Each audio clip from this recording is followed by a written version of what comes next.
Meus irmãos, bom dia. Bom dia. Graça e a paz do Senhor Jesus. Bem-vindos ao retorno da nossa EBD depois do recesso, é óbvio, do acampamento da semana passada, né?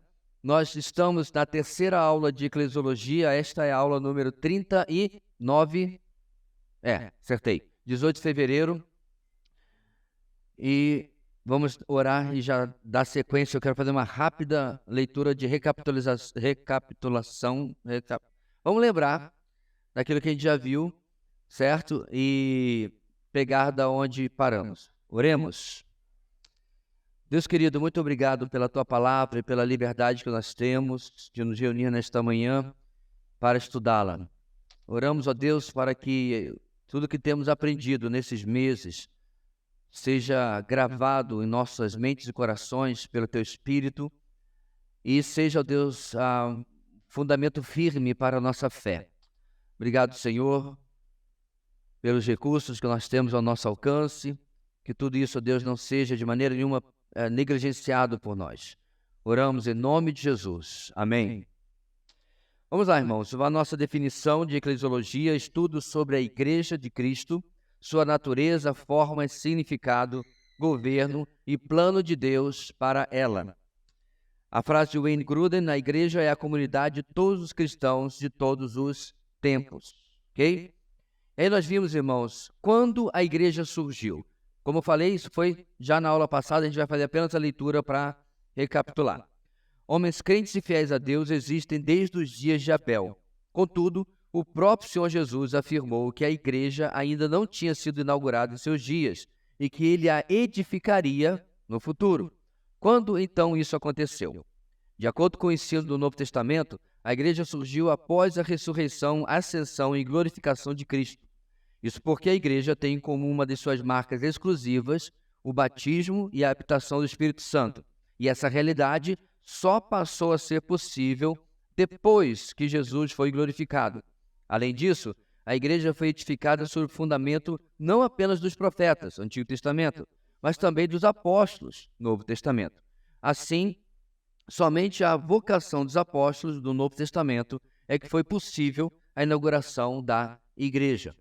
Outra marca da igreja é que ela tem Cristo como cabeça. Ora, Paulo ensina que Cristo foi posto nessa posição somente após sua ascensão e glorificação. Portanto, falar de uma igreja existente antes desses eventos, ou seja, antes no Antigo Testamento, é falar de uma igreja acéfala, ou seja, uma igreja sem cabeça.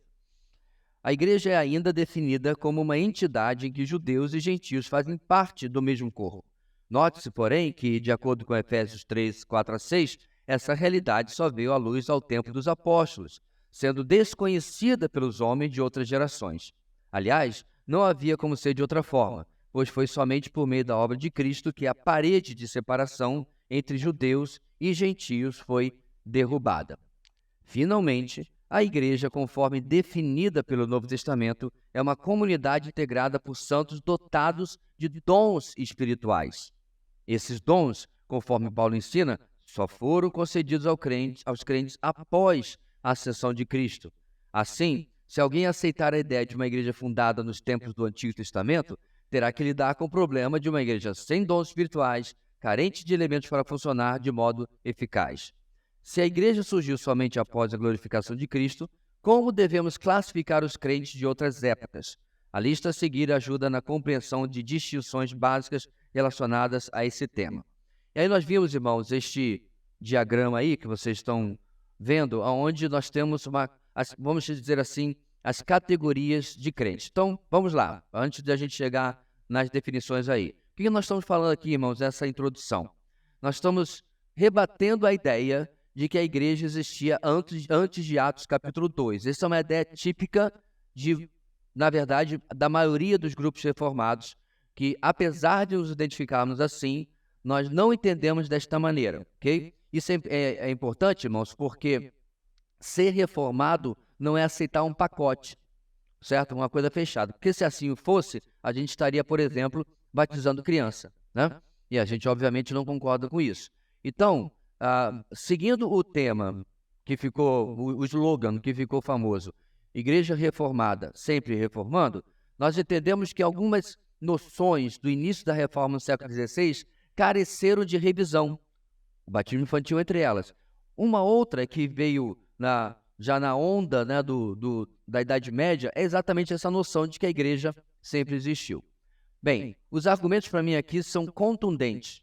Não havia como ter dons antes da ascensão de Cristo, não havia como ter cabeça, porque Cristo só tomou esta posição, certo? Como cabeça da igreja depois da ascensão. Então, somado todos esses argumentos, nós entendemos que há uma distinção entre os salvos antes da cruz e depois da cruz. Essa distinção, meus irmãos, e aí o nosso estudo aqui está chamando todo mundo de crentes, certo? Vai distinguir cristãos daqueles que não são cristãos, porque Davi, por exemplo, ok? Então vamos lá, vamos um por um, só revisando, mas preste atenção, porque a explicação não é tão complexa assim. Vamos lá, primeiro Israel, já se referindo à nação de Israel. São os descendentes físicos de Abraão por meio de Jacó. É o Israel segundo a carne. A igreja não deve ser considerada um novo Israel. Então, hoje, todo judeu, como naquela época, está aqui. Ele é Israel, certo? Ele é israelita, ou hoje israelense, se você preferir. Então, isso não tem nada a ver com alguma herança espiritual e nem necessariamente de ser salvo ou não. Então, se você olhar para o povo do Antigo Testamento e vê-los todos como salvos, você está olhando do ponto de vista errado e você não está prestando atenção na exposição de Isaías, porque claramente o Senhor repreende o povo, porque era um povo idólatra, porque era um povo que se afastava do Senhor, que fazia alianças com nações pagãs, vamos falar sobre isso hoje novamente, e aí Deus se volta para esse mesmo conjunto e dentro dele diz, mas há um remanescente, certo? Há um povo aqui que não se dobrou e que esse verdadeiramente é salvo, tá? Mas a nação como toda, primeiro ponto aí. Segundo, crentes são os integrantes da Universal Assembleia, ou seja, todos de todas as épocas que são marcados pela fé no Deus verdadeiro, inclusive os que viveram antes de Abraão. Então, ele está colocando sobre esse guarda-chuva de crentes, ok? Lá o pessoal, lá no começo, Adão, Eva, Sete, etc., até o último convertido antes do fim dos tempos. Todos esses são crentes. Israel espiritual, terceiro, abrange todos os judeus, aí sim, o remanescente que eu falei, que são crentes. Esse grupo também é chamado de verdadeiros israelitas ou Israel de Deus. 4. Filhos espirituais de Abraão. Essa designação engloba todos os crentes, judeus e gentios, a partir de Abraão, incluindo a igreja, aqueles que herdaram a fé de Abraão, como a gente está acostumado a falar. E aí, finalmente, nós. São todos os crentes da igreja, são todos os crentes judeus e gentios inseridos no corpo de Cristo após a sua ascensão. Então, do começo de Atos, né, Atos 2, até, irmãos, o dia do arrebatamento, esse é o prazo de encerramento desse povo que a gente chama de igreja. Deixa eu até aproveitar para abrir um parênteses aqui. E o pessoal que, como nós cremos, irmãos, que o arrebatamento é pré-tribulacional, certo? Antes da tribulação, e aquele povo que vai se converter depois do arrebatamento? Eles são igreja? Não. A igreja se encerra no arrebatamento. Então, a crítica que alguns fazem assim, como as pessoas vão se converter e se a igreja não vai estar mais aqui ou se não vão ser mais igrejas? Igreja.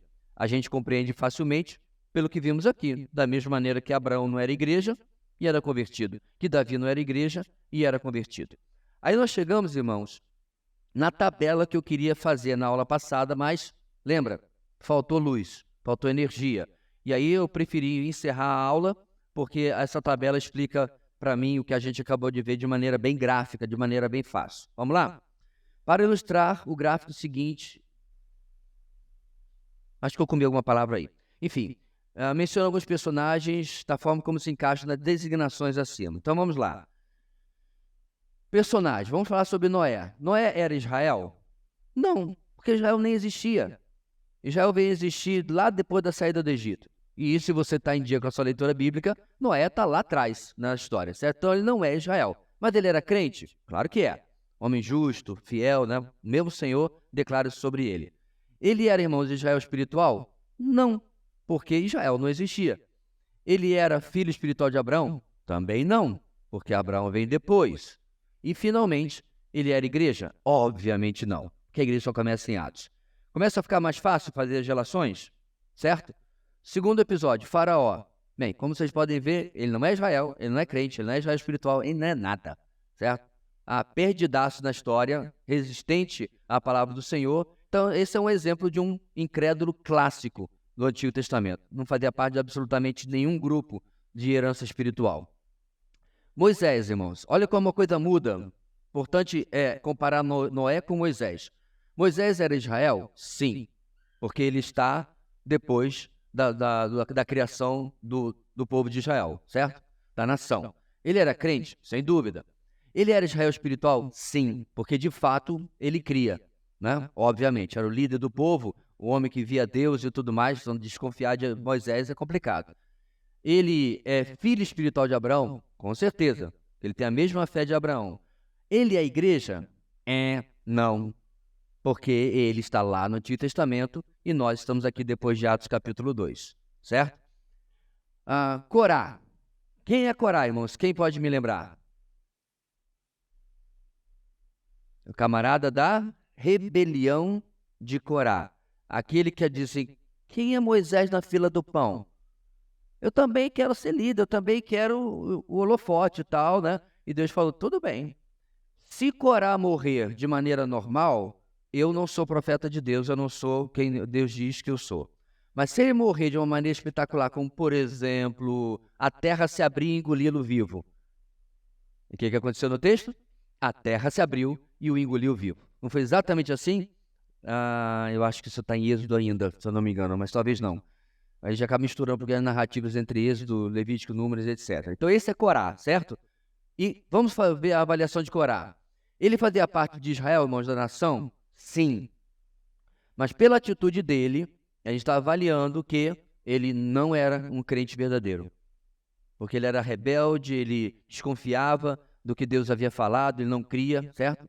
Por não ser um crente verdadeiro, ele não faz parte do Israel espiritual, ele não é filho espiritual de Abraão e, obviamente, ele nunca seria da igreja porque ele é do Antigo Testamento.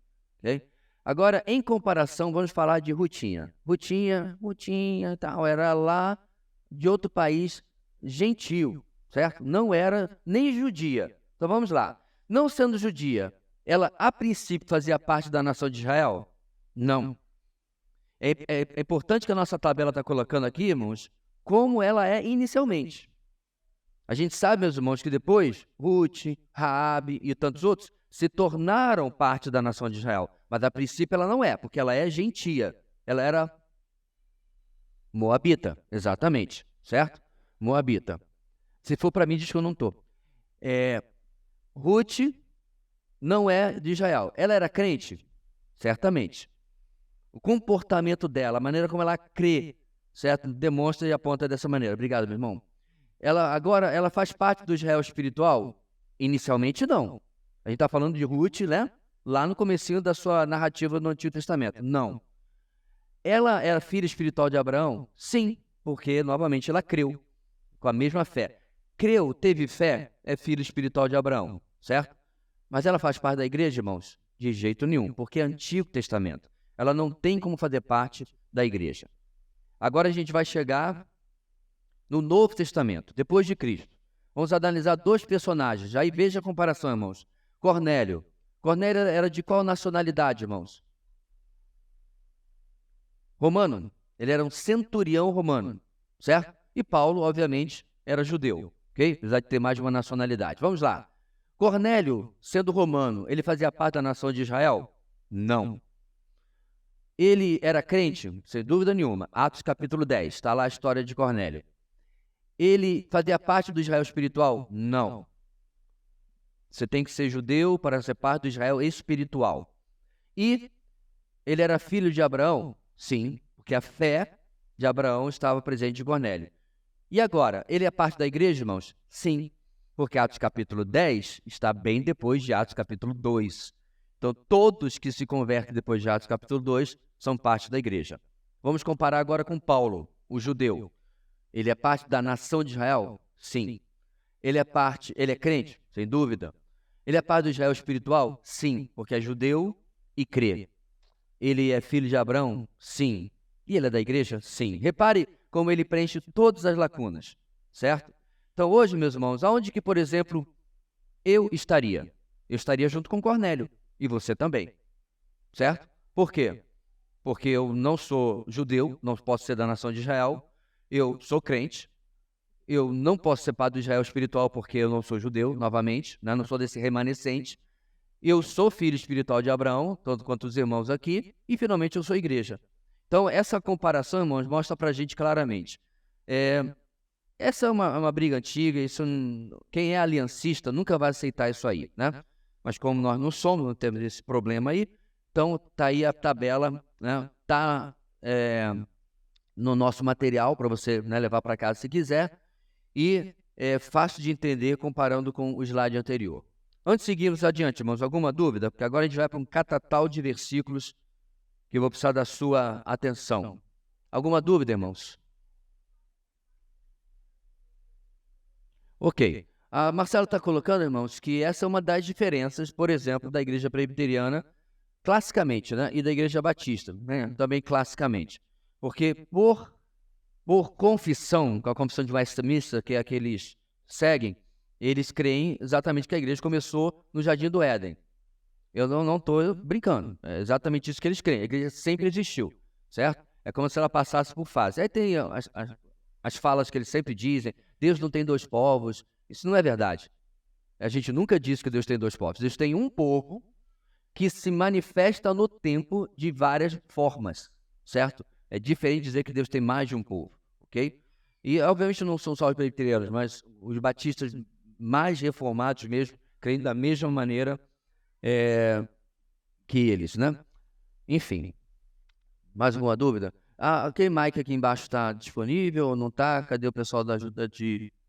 Está apontando para... Quero pedir ao pessoal que está assistindo a gravação, a desculpa dessa camisa passar aqui, tá? Vocês perdoem, eu proibi, mas fui desobedecido. É o Adson.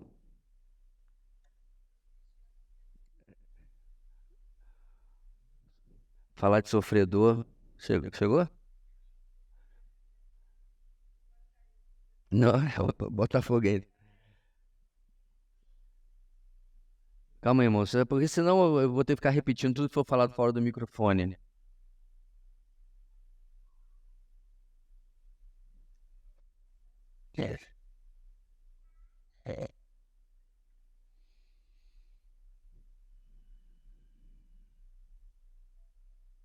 Não é que a gente pediu bem, não. Então vai assim, vai. Diga, Adson. Ok. A pergunta é, queria entender sobre esse Israel espiritual. Volta lá, Esdras, rapidinho, só o slide, dois slides antes. Esse e o outro. Então vamos lá. Vamos repetir ali. Israel espiritual abrange todos os judeus crentes, certo? Então, Adson, olha aqui. Lembra dos reis de Judá, que tinham uns que eram bons e outros que eram ruins? Os bons, além de ser, obviamente, parte do povo de Israel, é o Israel espiritual. Os reis ruins, que faziam o que desagradava o Senhor, não são Israel espiritual. Então, Israel espiritual é basicamente o quê? Os judeus crentes. É o remanescente de Isaías que a gente está falando tanto, certo? São eles que têm servido, que no passado serviram ao Senhor em dias de apostasia, em dias de abandono. Ok? Judeu e crente, Israel espiritual. Ele é aquele pequeno... Pronto. Todos os se desviaram, só eu sobrei. Quem falou isso? Elias. Deus falou assim, negativo. Eu tenho 7.000 que não dobraram o joelho a Baal. Israel espiritual. Dentro do povo de Israel, a apostasia e o abandono estava geral. Haviam ido atrás de Baal, Astarote e falsos deuses, outros falsos deuses. Então Elias recebe de Deus a notícia de que ele não está sozinho. Aliás, meus irmãos, preste atenção, isso é um padrão de Deus. Deus sempre tem um remanescente. Então, eu me preocupei sempre muito com isso, antes da reforma, dizer assim, gente, o que está acontecendo naqueles mais de 1000 anos da chamada Idade das Trevas? Não, Deus não ficou sem testemunho.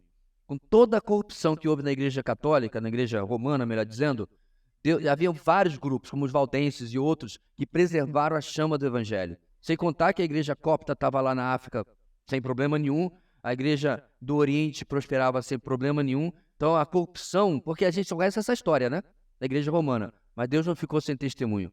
Aliás, meus irmãos, nos grupos mais complicados que você possa conhecer, tem um remanescente lá. Deus sempre permanece. E, obviamente, dentro de Israel também, senão, como é que a linhagem do Messias ia ser preservada? Sempre teve um remanescente.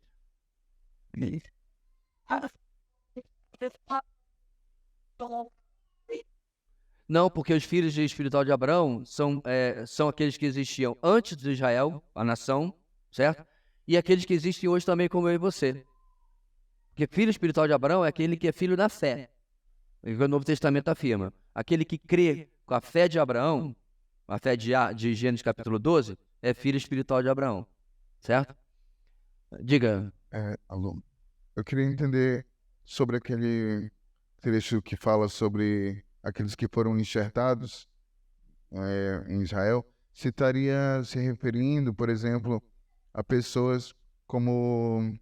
Porque naquela época de Jesus, tinham antes de Jesus, né, morrer, tinham várias pessoas que aderiram ao judaísmo, né? Essas pessoas, elas estão classificadas como crente e, porventura, elas fariam parte do Israel só... Está falando dos prosélitos? Isso. Tá, os prosélitos, eles se tornam parte do povo de Israel, certo? E se criam realmente no Senhor, parte do Israel espiritual, certo? Porque é como Ruth, eu falei, ali a Ruth está sendo tratada no início da sua vida. Mas quando ela passa a viver dentro do povo de Israel, ela se torna israelita. Porque eu já disse, irmãos, várias vezes, a aliança do Antigo Testamento ela não era racial. Ela é feita através do povo de Israel. Mas você não era impedido de participar dessa aliança só porque você não era judeu. Certo? Então, se você era de um outro povo e queria adorar o Deus de Israel, você podia se juntar ao povo de Israel. Obviamente, se fosse homem, tinha que ser circuncidado. Era o sinal da aliança no Antigo Testamento, certo? Ruth, por ser mulher, obviamente não precisava ser, nem tinha como, e ela se tornava israelita. Então, o prosélito que tem, por exemplo, em Atos capítulo 2, aquele povo que vinha da Europa toda ali para adorar no Pentecostes, eles eram gentios, mas eles adoravam o Deus de Israel. Nesse ponto de vista, eles eram Israel espiritual, certo? Mas não eram parte da nação de Israel, a não ser que se transformassem em israelitas. Essa é a diferença, tá? Então, essa diferenciação, meus irmãos, vai ser necessária porque as promessas do Antigo Testamento se cumprem para o Israel dos últimos tempos. É o que eu tenho afirmado na exposição de Isaías. Então, no próprio reino messiânico, ou reino milenar, se você preferir, vai haver essa distinção. Deus vai abençoar o mundo inteiro. A gente já falou isso várias vezes na exposição de Isaías. Mas existem promessas que são específicas para Israel.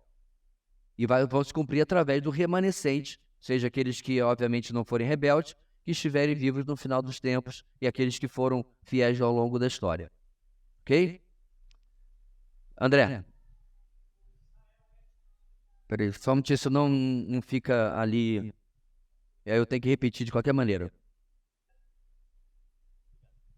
O Israel étnico, espalhado ainda pelo mundo, faz parte do Israel espiritual?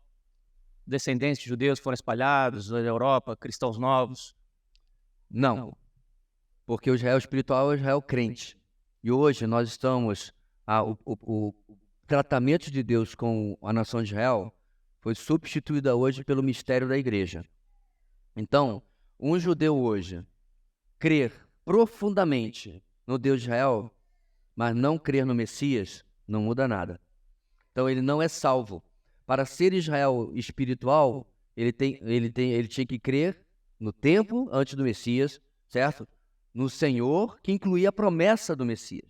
Então, se hoje ele nega o Messias, ele não é. Então, você vê claramente, meus irmãos, quando você conversa com um judeu muito piedoso, muito espiritual, que ele tem aquela venda, aquela cegueira típica do incrédulo. Então, ele não é Israel espiritual, porque essa terminologia, certo? Ela se encerra no Antigo Testamento, e no Novo, a salvação é unicamente, sempre foi através da fé, pela graça, é claro, mas precisa crer na pessoa do Messias. Então, hoje ele é Israel étnico, mas ele não tem mais como ser Israel espiritual se não se converter. Mas eu me refiro daqueles que estão espalhados no Brasil, no Nordeste, entre nós. Não importa onde estiver, ele é Israel só. Ele crê no Senhor Jesus. Ele é a igreja. Ele é a igreja, não é Israel espiritual. Sim, porque o texto que a gente está se referindo à lei de Israel espiritual está no Novo Testamento. Olha lá, Gálatas 6,16. Paulo diz: a bênção do Senhor seja sobre vocês e sobre todo o Israel de Deus. Repare que o texto faz uma distinção. Então, hoje o judeu que se converte a Cristo, ele é Israel espiritual. Porque, irmãos, não tem como ter salvação hoje sem crer em Cristo. A salvação do Antigo Testamento não era pelas obras, não era pela lei, mas era pela fé na promessa, no Messias que viria. O Messias já veio. Então hoje, ele pode, que nem aquela moça que eu e minha esposa vimos e colocamos o vídeo para vocês, no Muro das Lamentações, lembra? Aquilo mexeu comigo demais. Uma moça, como muitas moças aqui na nossa igreja, talvez 19, 20 anos, né? Irmãos, era tocante demais. Ela estava com um livreto desse tamanho, uma pequena Torá, né? Ela vestida de maneira modesta, isso que me impressiona, não estava exposta, não tem nada, era toda ali do jeitinho dela, e o jeito que o judeu ora, né? E ela beijava constantemente aquele livro e orava. Meu coração se entristece, irmãos, porque continua perdida. Não há discernimento espiritual no que ela faz, porque a venda de 2 Coríntios 4,4, né? A escuridão das trevas continua sobre eles, enquanto não se renderem ao Messias. Não importa o quanto você busca o Senhor. Hoje, se não entender que o Messias já veio para trazer libertação para o seu povo, certo? Porque é isso que, inclusive, o anjo anuncia, que ele viria para salvar o povo dele dos seus pecados. Olha que interessante, ele fala especificamente que o povo dele ia ser salvo dos seus pecados. Enquanto não entender isso, continuarão em trevas, continuarão perdidos. Acho que tinha Alex, tá? Sim, são duas perguntas. Primeiro, atualmente, hoje, quem seria esse remanescente, né? Que Deus sempre tem um remanescente, tanto em Israel, quanto também na sua igreja. Na igreja, quem seriam esses remanescentes? Não, remanescente é todo crente real, verdadeiro, né? Você dizer que toda a igreja, todos são salvos, e eu acredito que esse remanescente, ele varia dependendo da fidelidade do lugar onde ele está inserido. Exemplo, irmãos, eu não estou disputando Mr. Simpatia, certo? Você vai ter um remanescente muito, muito, muito, muito, muito pequeno em seitas como Universal, Mundial, etc. Dizer que todo mundo lá está perdido, para mim também é temerário. Tem gente sincera que não está entendendo, não está participando daquilo lá. Eu diria, vou mais adiante, tem um remanescente dentro da igreja romana, certo? Mas meus irmãos, dado o nível de apostasia, o nível de desvio espiritual, o núcleo é pequeno, o remanescente é pequeno. Quanto mais perto de grupos que defendem a verdade você estiver, certo? O remanescente vai ser quase a totalidade, não é mais o remanescente, é o status quo. Não estou entendendo o que eu estou dizendo, irmãos? Porque sem apresentação clara do evangelho, não há conversão. Então, se você fica 30 anos dentro de uma igreja, que é onde não prega o evangelho, a probabilidade de você não se converter é enorme, porque você não está ouvindo o evangelho, certo? Então, esse grupo vai variar, esse remanescente, né? Dependendo do nível de verdade que a pessoa estiver exposta, né, naquele grupo, ok? Essa era uma pergunta, né? A outra é qual? A outra é, eu não entendi direito a diferença entre o Israel espiritual, no caso dos israelitas, povo de Deus, seja prosélito ou dos descendentes diretos de Abraão, que creram, né, digamos assim, na promessa do Messias, né, mesmo antes dele vir. E a igreja. Esses que, por exemplo, Abel, né, que ofereceu sacrifício. A diferença é simples, a igreja começa em Atos 2. Não tem como você ser parte de algo que não existia. Lembra os argumentos que eu li nos slides anteriores? Quem é o cabeça da igreja? Cristo. Quando ele passa a ser o cabeça da igreja? Quando ele é glorificado. Como ele poderia ser parte de uma igreja para Abel se ele não tinha sido glorificado? Então, nós temos, basicamente, em Apocalipse, vamos ter 3 grupos. Vamos ter a igreja, vamos ter Israel celestial e vamos ter os perdidos. Não, vamos ter mais grupos. Vamos ter, por exemplo, aqueles que foram salvos antes de Israel existir. Se você quer colocar cada grupo... Não, no final, assim, no novo céu e nova terra. Não, mas... você está falando do milênio. No final das contas, Novos céus e nova terra não tem mais perdidos. Se é o final do final, acabou e a gente está na glória. os perdidos vão estar lá no Lago de Fogo. É. Isso. Nesse ponto eles vão existir ainda, vão estar lá. Mas quando chegar nessa etapa, nós não temos mais essa distinção. Somos todos salvos. Então, Israel espiritual e a igreja vão estar Fora os perdidos, é claro. no mesmo grupo. No céu, na glória, essas divisões acabam. As divisões, meus irmãos, elas existem pela maneira como Deus trabalhou na história, primeiro motivo, e segundo, da maneira como Deus vai cumprir suas promessas na conclusão da história, certo? Novos céus e nova terra é eternidade, é glória. A história acabou. Não há mais necessidade, mais nada a se cumprir. E aí, se você viveu como judeu, como gentil, se você viveu antes ou depois da cruz, nada disso importa mais. Somos todos salvos, somos na glória, ninguém vai andar com crachá e ninguém vai ter graduação por causa disso. Certo? Estamos todos aí já nivelados. Bem, vamos andar aqui um pouquinho, irmãos? Vamos tentar fazer... Pode ir lá, meu filho, para a tabela. Vamos tentar fazer 3, pelo menos, para a gente ir para o nosso intervalo. Ok? Nós vamos falar sobre metáforas da igreja. Irmãos, é texto bíblico, tá? Família. 1 Timóteo 5. Não repreenda asperamente o homem idoso, mas exorte-o como se fosse seu pai. Trate os jovens como a irmãos, as mulheres idosas como a mães, e as moças como a irmãs com toda a pureza. Efésios 3:4. Esse a gente vai falar porque ele vai ser repetido outras vezes. 2 Coríntios 6:18.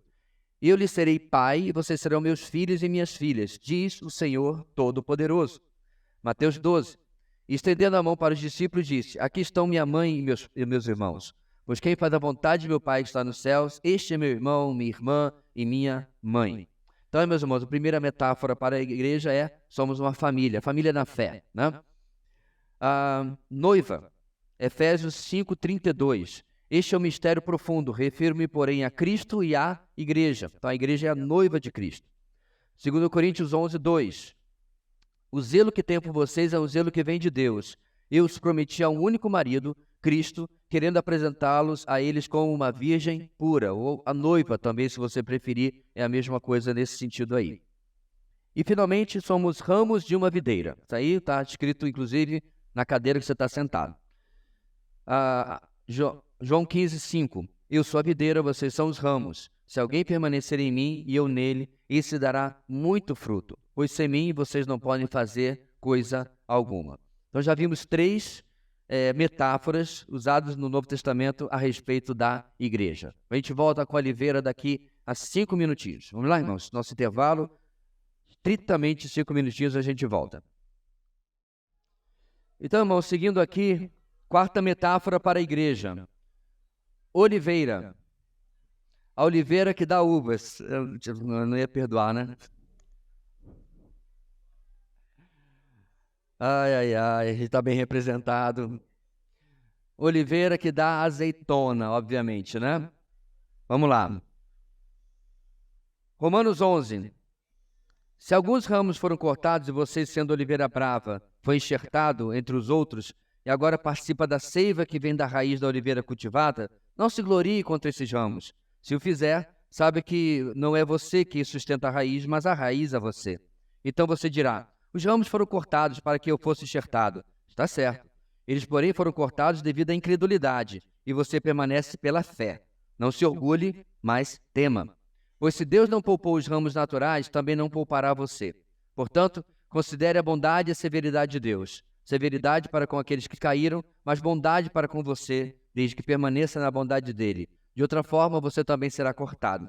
E quanto a eles, se não continuarem na incredulidade, serão enxertados, pois Deus é capaz de enxertá-los outra vez. Afinal de contas, se você foi cortado de uma oliveira brava por natureza e, de maneira antinatural, foi enxertado numa oliveira cultivada, quanto mais serão enxertados os ramos naturais em sua própria oliveira. Bem, eu não tenho condição, meus irmãos, de explicar os detalhes e minúcias desse texto, vai ficar para a exposição de Romanos, sabe lá Deus quando, mas o importante é a metáfora da oliveira, que é dedicada como igreja também aqui. Lavoura, 1 Coríntios 3. Eu plantei, Apolo regou, mas Deus é quem fez crescer. De modo que nem o que planta, nem o que rega são alguma coisa, mas unicamente Deus que efetua o crescimento. O que planta e o que rega tem um só propósito, e cada um será recompensado de acordo com o seu próprio trabalho. Pois nós somos cooperadores de Deus, vocês são lavoura de Deus. E o texto ainda termina completando edifício de Deus, que já é uma próxima metáfora, está logo embaixo, certo? Está no finalzinho apenas do versículo 9, edifício de Deus. Então, é interessante, irmãos, como cada uma dessas metáforas dá uma compreensão diferente, socorro, dá uma compreensão diferente do que é a igreja, né? Como ela funciona e as suas partes, como ela é criada e como ela é edificada. Colheita. Vamos lá para João 4, versículo 35 apenas. Se vocês não dizem, daqui a 4 meses haverá colheita, eu lhes digo, abra os olhos e veja os campos, eles estão maduros para a colheita. O que é colhido, obviamente, é para se identifica como igreja. Essa próxima, irmãos, é uma briga com os desigrejados. Templo, 1 de Pedro 2, versículo 4 a 8. À medida que se aproximem dele, a pedra viva, rejeitada pelos homens, mas escolhida por Deus e preciosa para ele, vocês também estão sendo utilizados como pedras vivas na edificação de uma casa espiritual para serem sacerdócio santo, oferecendo sacrifícios espirituais aceitáveis a Deus por meio de Jesus Cristo. Pois assim é dito na Escritura. Inclusive, irmãos, texto da mensagem de hoje. Eis que põe em Sião uma pedra angular, escolhida e preciosa, e aquele que nela confia jamais será envergonhado. Portanto, para vocês os que creem, esta pedra é preciosa, mas para os que não creem, a pedra que os construtores rejeitaram tornou-se pedra angular, e pedra de tropeço e rocha que faz cair.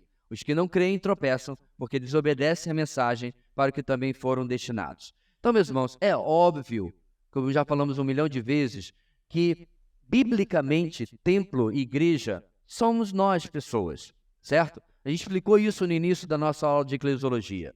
Mas os desigrejados batem nessa mesma cantilena, que é uma heresia imensa chamar isso aqui de igreja. O problema, e a gente falou isso na nossa aula, meus irmãos, é que eles são ruins de teologia e ruins de português também. Porque, teologicamente, claro, obviamente, apenas você e eu somos igreja. Aqui compomos uma igreja local, certo? Com todos os nossos irmãos ao redor do mundo, nós compomos a igreja de Cristo, a igreja universal, se você preferir, certo? Porém, modernamente, não é Bíblia, irmãos. Isso não é doutrina, tá? Modernamente se acostumou a dizer, ei, onde é que você mora? Eu moro ali em frente à igreja da Sé. Eu moro ali em frente à igreja metodista. Está se referindo ao prédio, ok? Então, o problema, eu concordo, que os crentes, com o passar do tempo, surtaram sobre o valor desse prédio aqui. Já contei para vocês minhas experiências, né? Então, o irmãozinho, 40 graus no Rio de Janeiro, não tinha ar-condicionado, ele não podia limpar a igreja, o zelador, de bermuda e camiseta, e nem tirar a camisa. Deus o livre. Ele ia ser fulminado ali, que nem lá no tabernáculo. Então, irmãos, é só um prédio. É só um prédio. Tem uma igreja no Rio de Janeiro que cresceu muito, eles venderam o prédio deles para um supermercado.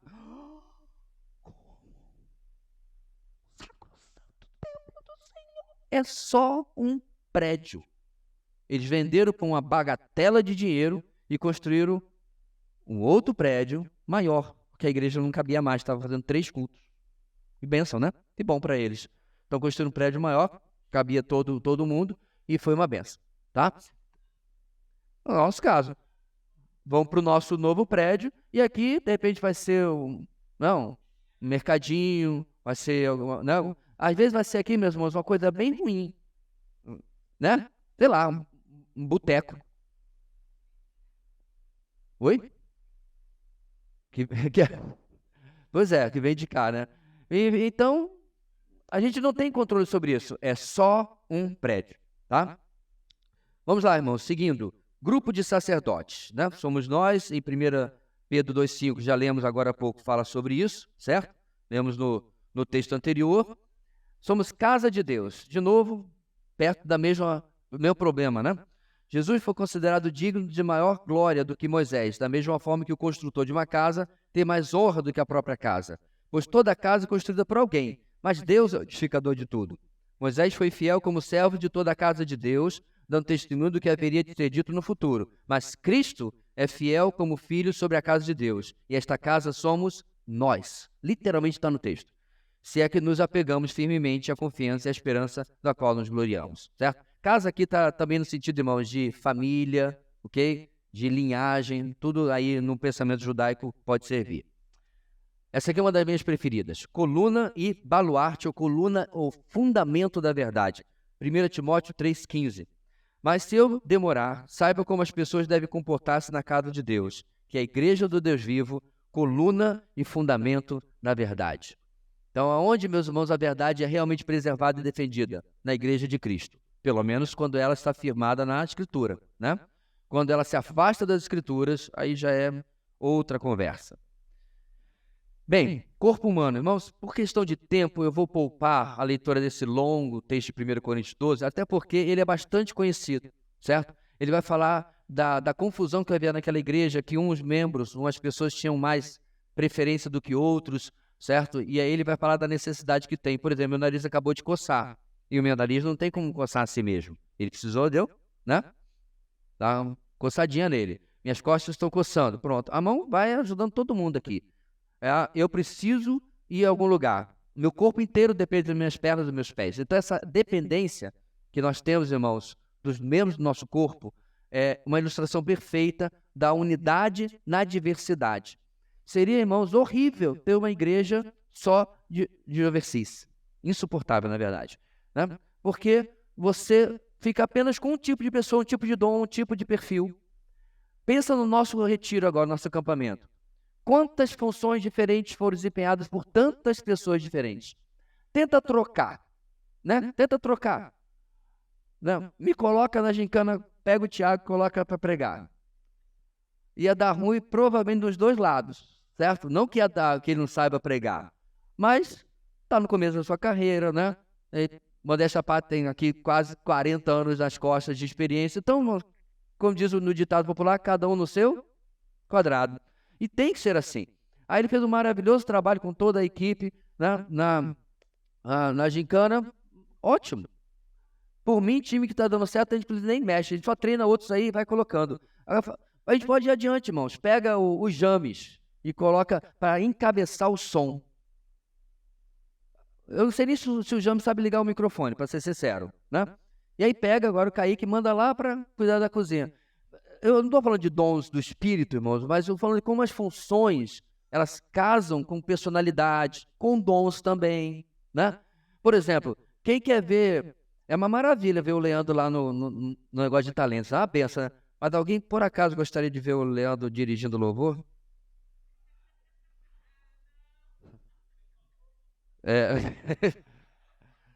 Cada um no seu quadrado, né? Então, inclusive, irmãos, nós passamos um problema. Cantou direitinho, né? Nossa, amizade é uma coisa incrível, eu vou te contar. Mas nós tivemos problema uma vez, irmãos, que eu fui líder do louvor e tinha irmãos que queriam porque queriam participar. Mas meu amigo conseguia desafiar até tomando banho.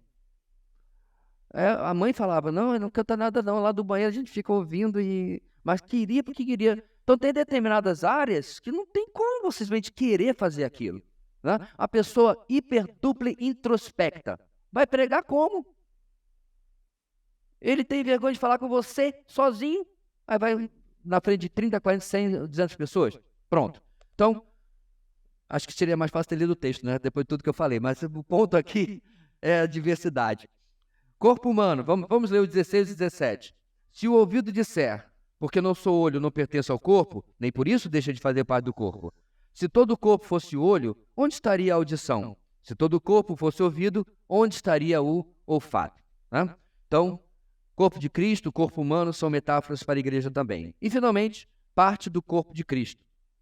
Primeira, ele está se referindo, obviamente, a igrejas locais. Né?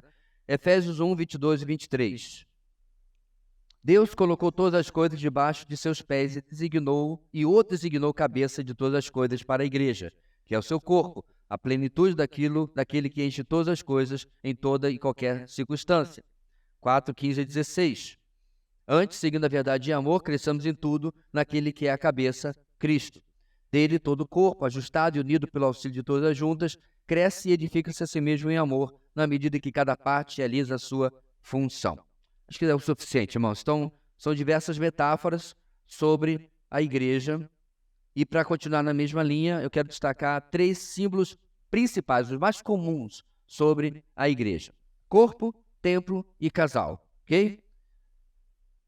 Corpo é o símbolo que denota a unidade dos membros da igreja e a diversidade de suas funções no corpo de Cristo. Texto que já conhecemos. O templo é a figura que destaca a igreja como uma habitação de Deus. Novamente, está se referindo às pessoas, tá? Isso é interessante, irmão, só para dar uma pausa aqui, porque as pessoas costumam dizer, eu sou templo do Espírito Santo. Essa noção não é exatamente do Novo Testamento. Nós somos templo do Espírito Santo. Então, deixa eu fazer uma distinção. É óbvio que o Espírito Santo está na sua vida, ok?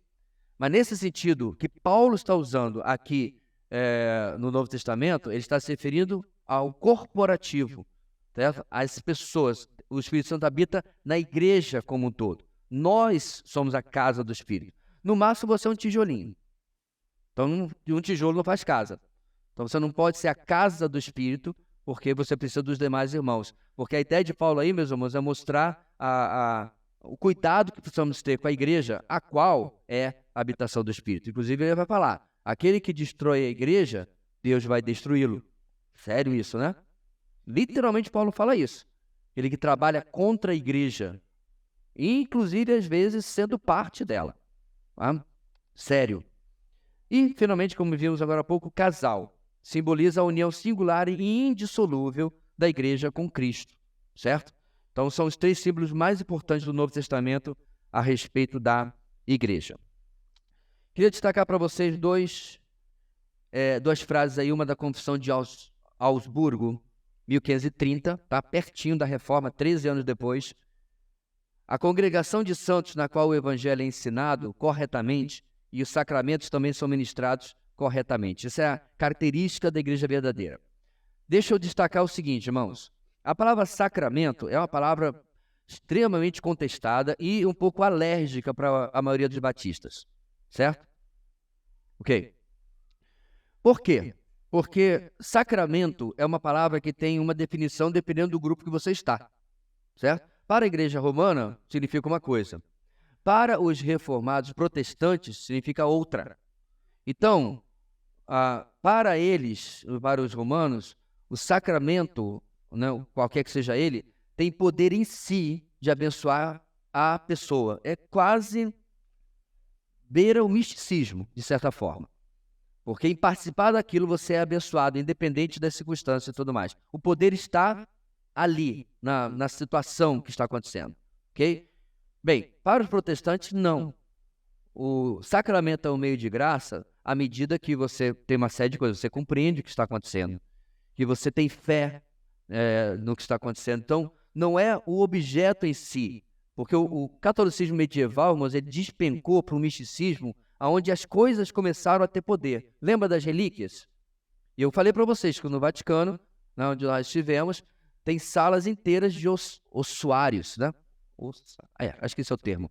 Pequenas caixas, aí está lá, um monte de osso lá dentro. Aqui está santo tal, ou aqui está a fulana que era muito, muito piedosa e tal. Irmãos, é de entristecer o coração.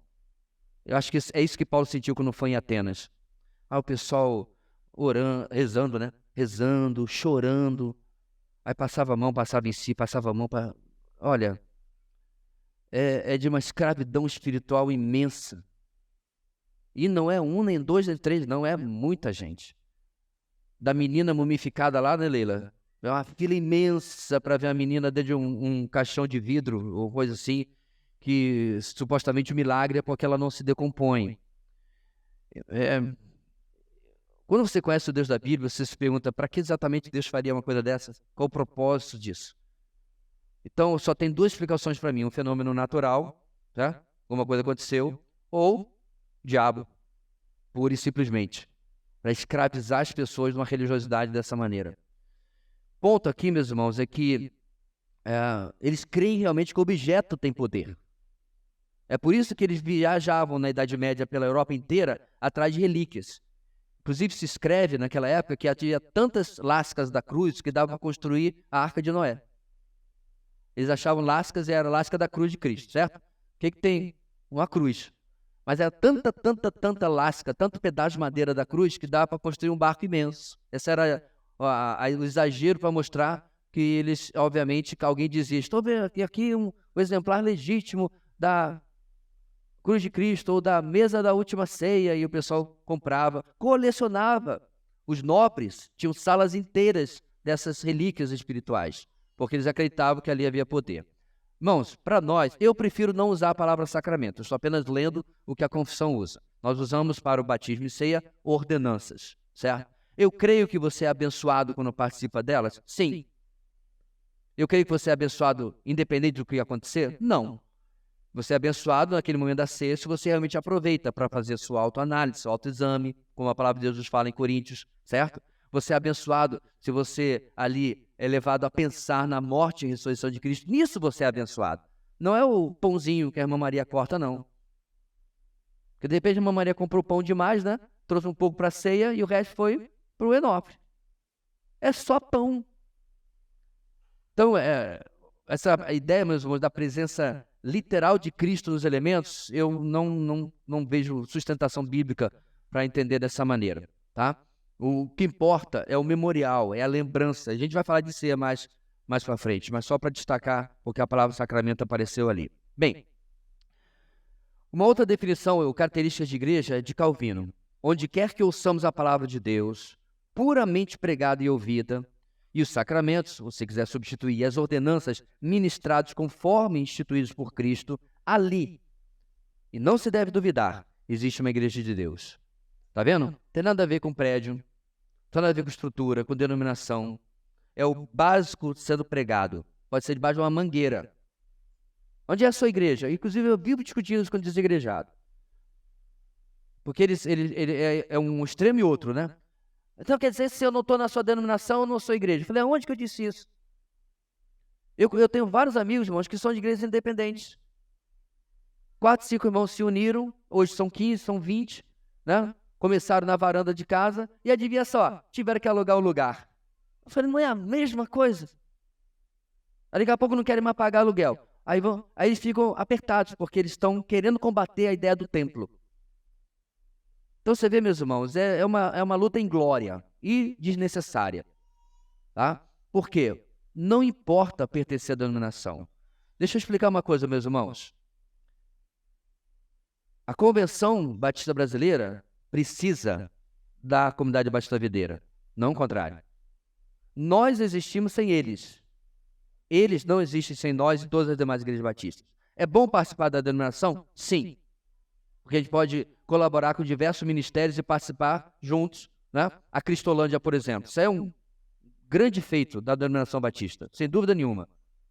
Eu acho que nunca foi feito tanto pelos viciados como tem sido feito desde que a Cristolândia começou em São Paulo, no Rio, né? E em tantos lugares. Já se tivesse uma Cristolândia aqui, essa situação aqui perto não existiria, né?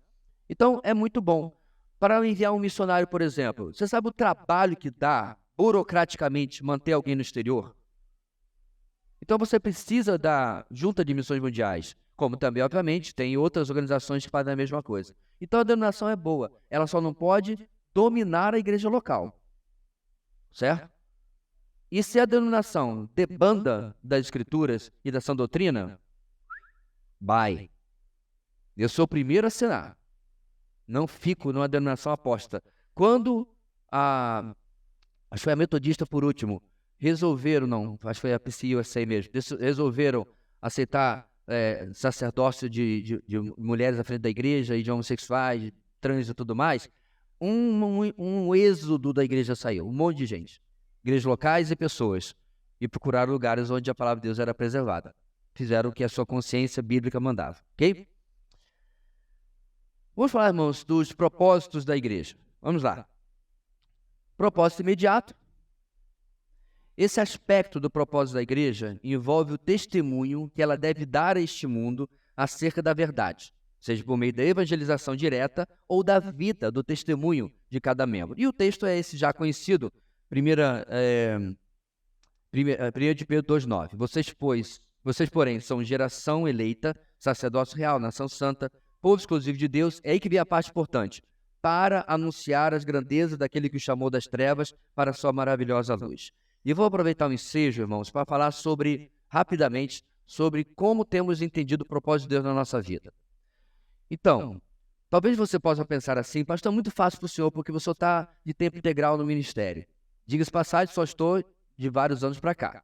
20 anos trabalhei no mercado na área de informática. Meu ponto aqui, meus irmãos, é que o seu trabalho não é o fim da sua vida. Seu trabalho é o meio pelo qual Deus sustenta a sua vida, abençoa a sua vida. Porém, o seu trabalho, o seu lazer, o que quer que seja, se não estiver preenchendo um propósito maior, de 1 de Pedro 2,9, alguma coisa está errada. Então a ideia, meus irmãos, de um crente que não vê a hora de se aposentar para deitar numa rede, passar o resto da vida tomando limonada com o eunuco lhe abanando, isso não é bíblica. Na verdade, eu digo que isso é quase demoníaca. Isso é terrena. Isso é de baixo, não é de cima. Então, aposentou, não tem mais, né, que ir lá com o patrão, atender cliente, ótimo. E aí? O que você vai fazer com o seu tempo livre? O que Deus tem para você mais? Não, pastor, eu vou ficar em casa, sabe como é que é? Minha artrite, minha artrose, sei lá o que mais, meu bico de papagaio, isso e aquilo. Engraçado. Com artrite, com artrose, bico de papagaio, a gente trabalha. A gente continua a nossa vida. Mas para a obra de Deus, a gente está doente demais, está velho demais. Ponto, meus irmãos, é que a nossa vida não pode ficar girando em torno do nosso conforto. Você consegue imaginar o apóstolo Paulo aposentado? Difícil, né? Ah, pastor, mas ele é o apóstolo. Irmãos, desde adolescente, eu tenho muita dificuldade com essa dicotomia que se faz entre leigo e clero. Na igreja protestante. Como se Deus tivesse um padrão de comportamento, de excelência e de exigência de quem é clero, diácono, pastores, presbíteros, missionários, entendeu? E o resto, o resto está aí. Se der para fazer uma coisa, a gente faz, se não der. Então vai aqui uma palavra, meu irmão. 1 de Pedro 2,9. Você tem anunciado as grandezas daquele que chamou das trevas para a luz? Você tem sido luz, testemunha onde você vai? Projeto evangelístico, irmãos, é padrão na vida de cristão. É o tempo todo. Não muda nunca. Ganhou esse, discipulou, já vai aqui, olhou para, olho no discípulo, outro no candidato, direto, o tempo todo. Cada contato. Eu estou vendendo meu carro, né? E cada contato que eu tenho, eu tenho ver se consigo estender.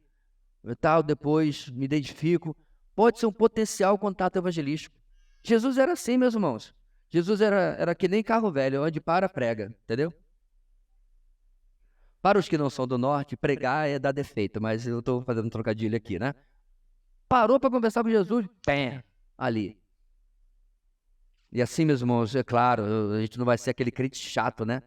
Toda hora ali em cima da pessoa. Não é isso que eu estou falando, mas essas oportunidades existem e a gente precisa aproveitar. Ou criá-las, né? Para a glória do Senhor. Propósito imediato é esse. Propósito final. Nesse aspecto, a igreja cumpre o propósito eterno de Deus para a história, ou seja, a sua glória. Por meio da igreja, Deus será eternamente glorificado. Efésios 1, versículo 6. Para louvor da sua gloriosa graça, a qual nos deu gratuitamente no amado. 12. A fim de que nós, os que primeiro esperamos em Cristo, sejamos para o louvor da sua glória. 14. Que é a garantia da nossa herança até a redenção daqueles que pertencem a Deus, para o louvor da sua glória. Então, o propósito maior, irmãos, não é a gente ser feliz, é Deus ser glorificado. Efésios 2. Deus nos ressuscitou com Cristo e com Ele nos fez assentar nos lugares celestiais em Cristo Jesus, para mostrar nas eras que hão de vir a incomparável riqueza de sua graça, demonstrada em sua bondade para conosco em Cristo Jesus. Então, é mais interessante ainda, somos salvos para glorificá-lo, não para nós mesmos, né? A nossa salvação, ela é incidente, é parte do que Deus está fazendo. Essa é aquela história que eu falei que Jesus veio aqui em primeiro lugar para glorificar o Pai e não para nos salvar. E a menina já queria fazer uma fogueira e me queimar como herege. Por quê, irmãos? Porque ela está acostumada a ouvir o evangelho que diz, por exemplo, Max Lucado, que o céu sem você era um lugar tão triste que Jesus não podia suportar isso. Eu não estou inventando, está no livro dele. Gosto muito do Max Lucado, tem muita coisa boa, o livro infantil dele é maravilhoso, compre todos. Mas alguns dos livros para adultos ele dá uma rateada. Deus estava lá no céu, triste porque você, Marcela, não estava lá. Não dá vontade de chorar um negócio desse? Você não consegue lugar nenhum da Bíblia encontrar isso daí. Isso não é o Deus da Bíblia, o Deus que decreta, o Deus que escolhe, o Deus que elege, o Deus que é soberano. Ama, mas ama dentro desse escopo da sua soberania, e não dessa maneira melosa, né, que as pessoas querem retratar o Senhor. Ok? Estão cansados, irmãos? Ou a gente continua um pouquinho mais, porque não estou nem na metade de eclesiologia ainda. Um pouquinho mais, só mais um slide para a gente terminar. Aí vai, esse slide, irmãos, ele é de, na verdade, são 3, a gente vai o primeiro e deixa o resto para a semana que vem para você ficar com aquele cliffhanger, né? Aquele stand-by para a semana que vem, ok? A sublimidade da igreja. O Novo Testamento destaca a sublimidade da igreja por meio do ensino de diversas verdades relativas a ela.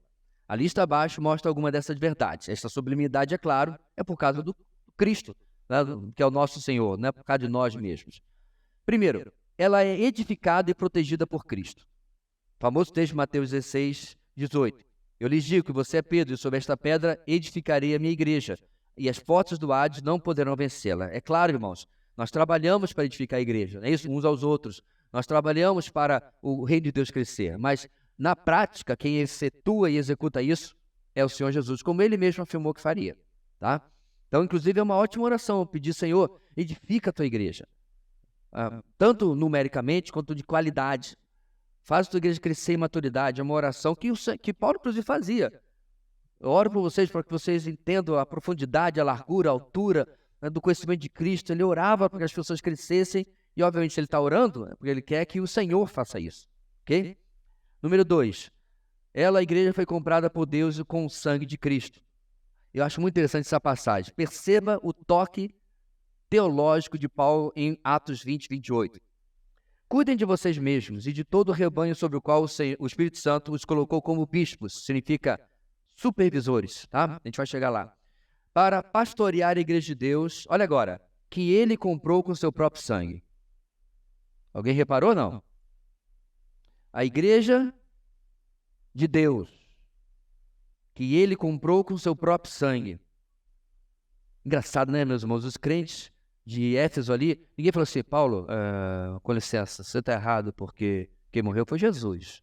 Não, eles entenderam, porque ele falou certinho. Deus nos comprou com seu próprio sangue. Porque quem estava naquela cruz era o próprio Deus encarnado. Então, irmãos, é incrível. Paulo gostava dessas coisas, né? Ele está falando sobre fauna. E lá no cantinho ele coloca aquele toque diferente de ensino que, se você não prestar atenção, você perde. Ele fazia esses parênteses aí e colocava essas coisas maravilhosas. Fomos comprados com o sangue de Cristo. 3, ela é herdeira com Cristo. Romanos 8, 17. Se somos filhos, então somos herdeiros. Herdeiros de Deus e co-herdeiros com Cristo. Se de fato participamos dos seus sofrimentos, para que também participemos da sua glória. Mas como é que a gente participa dos sofrimentos de Cristo? Lá nas Filipinas, uma seita cristã crucifica alguns de seus membros durante a Páscoa. Tem cada loucura no mundo que eu vou te contar. Será que é isso que Paulo está querendo dizer aqui? Acho que não, né? Como é que a gente participa, irmãos, do sofrimento de Cristo? Como é que a gente participa do sofrimento de Cristo no Brasil? Onde a sua grande perseguição, quando eu era garoto, né? Era o pessoal dizer, olha ali, o 4 olhos Bíblia. Porque eu usava óculos, era 4 olhos, né? E Bíblia ainda. E ainda tinha a parte do filé de borboleta, mas isso aí a gente nem comenta. Deixa eu falar. Como é que você cumpre o sofrimento de Cristo num país com esse nível terrível de perseguição, né? O ponto aqui, meus irmãos, é que você cumpre quando você mortifica a carne. Você cumpre quando você diz não ao pecado. Você cumpre quando você vive a verdade. Viver a vida como Cristo é parte de participar do sofrimento de Cristo. Obviamente, irmãos, muito longe da cruz e realmente muito longe dos nossos irmãos ao redor do mundo que sofrem real perigo pela sua vida. Mas é assim que a gente faz. Então, quando um crente quer viver segundo este mundo, segundo este tempo, segundo esta sociedade, ele está fora disso aqui. Porque ele não está vivendo como ele deveria, à luz do Evangelho. ela é defendida por Deus, sendo livre de qualquer acusação. Romanos 8 de novo. Que diremos, pois, diante dessas coisas? Se Deus é por nós, quem será contra nós? Aquele que não poupou seu próprio filho, mas o entregou por todos nós, como não nos dará juntamente com ele, de graça, todas as coisas? Quem fará alguma acusação contra os escolhidos de Deus? É Deus quem os justifica. Quem os condenará? Foi Cristo Jesus que morreu e mais, que ressuscitou, está à direita de Deus e também intercede por nós. É ou não é, irmãos, a sublimidade nossa, tudo por causa dele? E finalmente, irmãos, para terminarmos esse slide, ela é digna de ser protegida e de que se padeça por ela, se sofra por ela. 2 Coríntios 11, 28. Além disso, Paulo dizendo, enfrento diariamente uma pressão interior, a saber, a minha preocupação com todas as igrejas. Aqui, meus irmãos, eu quero destacar que isso não é apenas para quem é um apóstolo como ele, ou é um pastor de uma igreja. É óbvio que isso é inerente à ocupação. Mas se essa igreja é tudo isso que a gente viu antes, é a sua casa, é a sua família, você é parte dela. Se alguém a ataca, ela ataca quem? Você, a mim. Então, quando há um grupo ou igreja, irmãos, que está errado, certo? Vamos confrontar e vamos destacar o que está errado. Ninguém passa pano para erro, não. Mas se alguém está atacando um grupo gratuitamente, ou um irmão gratuitamente, né? Devia ser mexeu com um, mexeu com todos. Eu vou dar um exemplo. Eu não sou partidário dele, não concordo com o que ele prega, acho ele exagerado, mas há uns anos atrás teve uma denúncia do Ministério sobre Malafaia, vários anos atrás, certo? Para mim ele tinha que voltar para um banco de seminário para aprender teologia e direito, não sou partidário de nada do que ele fala, de cada 30 afirmações salva uma, mas não tinha sido provado nada, não tinha sido, você ser investigado, irmãos, você é inocente até que se prove o contrário. Infelizmente, muitos dos nossos irmãos, que especialmente mais tradicionais, não pentecostais, aproveitaram para meter o pau, né, como se diz. E aí eu fui falar assim, gente, mas peraí, ele está sendo investigado. Era um cheque que tinham dado, que não sei o que, eu nem lembro mais das circunstâncias. E, inclusive, acabou dando em nada, porque comprovou-se que eu não tinha feito nada. E aí como é que você faz? Com um monte de coisa que você falou lá nas redes sociais. E eu só falei isso, irmãos. Irmão, gente, ninguém sabe do que aconteceu. Tá em investigação. Ele está sendo considerado culpado por antecedência. Ainda perguntei, algum de vocês teve acesso à investigação? Sabe o que está acontecendo? E tal. Pronto. Lá estava eu na fogueira, como um defensor do Malafaia, defensor de herege, defensor disso, defensor daquilo. O que me parece, meus irmãos, é que a gente está pegando uma mania, isso é feio demais, da política, de que, né, tudo que um lado faz é cheiroso e tudo o outro lado faz é fedorento. E não é bem assim. Tem um monte de... Por exemplo, o que aconteceu há um ano atrás, no 8 de janeiro. Todas aquelas pessoas são inocentes? Não. Tem gente ali que deveria estar preso mesmo.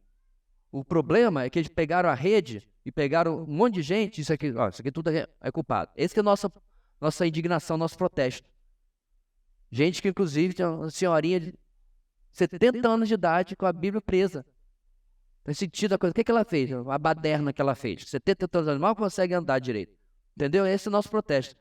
Agora, passar pano para dizer que tudo ali era patriota e tal, não, peraí. A coisa não é bem assim, não. Só que um lado puxa para que todo mundo era patriota e inocente, outro lado puxa para que todo mundo era baderneiro, golpista. Entendeu? A gente está trazendo isso para o Evangelho. Eu volto a repetir, eu não concordo com o que Malafaia prega, não perco tempo assistindo Malafaia. Eu assisti a mensagem dele, meus irmãos, toda uma vez, aqui na praça, aniversário e tal, eu fui. E eu estava lá e assim, meu Deus do céu. Hoje eu diria, meus alunos de prega a palavra, com um módulo prega melhor que isso aí. Mas do meu lado, um monte de gente, inclusive da nossa igreja. Amém, amém. Não amém. Triste existe uma coisa dessa, porque o povo não sabe discernir o que é Bíblia, o que não é, o que é pregação e o que não é. E pagaram uma nota para ele vir para cá, parece até de avião particular. Quase que eu levantei, eu fazia de graça. Modéstia à parte, pelo menos Bíblia eu ia pregar. Se eu ia ser mais envolvente e tudo mais, daí eu já não sei. Porque eu nunca preguei para né? Tinha uns 5, 8 mil pessoas ali, nunca fiz isso, mas com certeza eu ia pregar Bíblia. Ponto aqui, meus irmãos, é que eu reafirmo, então, agora eu não vou ser injusto numa investigação, dizer, né? Porque não é assim que as coisas devem ser feitas. O cuidado com a igreja deve existir. Quando estiver errado, nós vamos falar que está errado. Mas quando estiver certo, nós vamos protegê-la. Outro texto aqui, meus irmãos, Colossenses 1:24. Agora me alegro em meus sofrimentos por vocês e completo no corpo que resta das aflições de Cristo, em favor do seu corpo, que é a igreja. Mas uma forma de sofrer com Cristo é cuidar da sua noiva, né, da sua igreja. 1 de Timóteo 5,16. Se alguma mulher crente tem viúvas em sua família, deve ajudá-las. Não seja a igreja sobrecarregada com elas, a fim de que as viúvas realmente necessitadas sejam auxiliadas. O ponto aqui, meus irmãos, é de novo a igreja cuidar dos seus, né? Então, a nossa igreja, graças a Deus, irmãos, foi muito poupada durante a pandemia. Olha, os irmãos não têm ideia do que eu vi por aí. Nós tivemos irmãos que a metade da igreja ficou desempregada, por exemplo. Mais da metade da igreja. Algumas cidades e estados teve uma situação, por exemplo, em que numa cidade do interior, de um pastor amigo meu, a cidade depende da fábrica. A fábrica emprega direto e indiretamente, sei lá quantas centenas de pessoas na cidade. E a fábrica teve que parar. Foi um caos socioeconômico, né? O mesmo auxílio do governo, era que R$600, né? Não era suficiente. Então, nessas circunstâncias é que a gente vê realmente o corpo de Cristo entrando em cena, né? Ajudando naquilo que for necessário. Então, na época, nós não tínhamos tantas situações aqui, poucas que tivemos, tentamos ajudar no que era possível, mas se houvesse a necessidade total, né, de completa desprovimento, né, de meios, a igreja precisa se colocar aí à disposição. Mas não só isso, irmãos, a ajuda quando ainda que não seja uma pessoa necessitada. Nós fomos ajudados. Vamos lembrar do fatídico dia em que a chuva nos surpreendeu com metade da casa destelhada, né? E toda aquela sujeira do forro que fica ali durante anos desceu pelas paredes. A única coisa boa é que lavou meu forro, mas enfim, foi aquela água preta e tal. E lá estávamos nós, né? Eu me lembro até hoje, Kaique ficou comigo, né? Hoje está meio cheinho, né? Mas aquele armário de gente assim, lá na varanda, porque eu não tinha ainda o muro alto, né? Ficou lá dormindo, porque minhas coisas estavam tudo na varanda, para poder não pegar se chovesse de novo. E ficou lá, fiquei muito seguro com a presença do Kaique ali. Tô rindo de quê, irmãos? Dá um crédito, né? Ali, ficamos lá, ali, tomando conta. Foi moral. Mas no dia seguinte, né? Não lembro exatamente quantos, mas 12, 15 irmãos da igreja, principalmente jovens, foram lá e lavaram nossa casa toda. Eu me lembro de uma vez também, uma irmã da nossa igreja estava de mudança, né? E caiu perdão. A casa inundou lá no Paraviana, né? E aí nós estávamos na saída de culto, aquele toró, e chegou a notícia que ele conseguiu um caminhão-baú. Vamos lá. Não, uns 12, 15, 20 homens da igreja para carregar, desocupar a casa. Às vezes acontecem umas coisas aqui, irmãos, e você não é ajudado, porque... Então, eu comprei a minha bola de cristal na AliExpress, na China. Ela está quebrada. E o pior, irmãos, é que tem gente que fica triste. Fiz a mudança na minha casa, carreguei tudo sozinho. Por que você não abriu a sua boca? Tem grupos do WhatsApp dos homens, né? Pode colocar, irmãos, vou fazer uma mudança aqui, alguém pode ajudar e tal. Às vezes, realmente, se fazer uma mudança tipo quarta às 3 da tarde, talvez ninguém possa ir. Está todo mundo trabalhando. Mas se você vai fazer, de repente, sábado à tarde, né, ou uma noite, e você não é ajudado, né? Eu me lembro também com irmãos que ficaram internados, irmãs especialmente, e as irmãs fizeram na escala o rodízio ali. Isso é corpo de Cristo. Qualquer necessidade, meus irmãos, não atendida, é alguma coisa que está fora do lugar. Ou comunicação, ou simplesmente amor de verdade, né? 6 em diante a gente vê semana que vem. Tá bom, irmãos? Então, marque aí no seu material. Vamos continuar falando sobre a sublimidade da igreja na semana que vem. Sim, tinha uma pergunta, né, Thales? Tem um mic aí ou não? Corre. Vai. Tiro de 10 metros. Nossa. Bolt.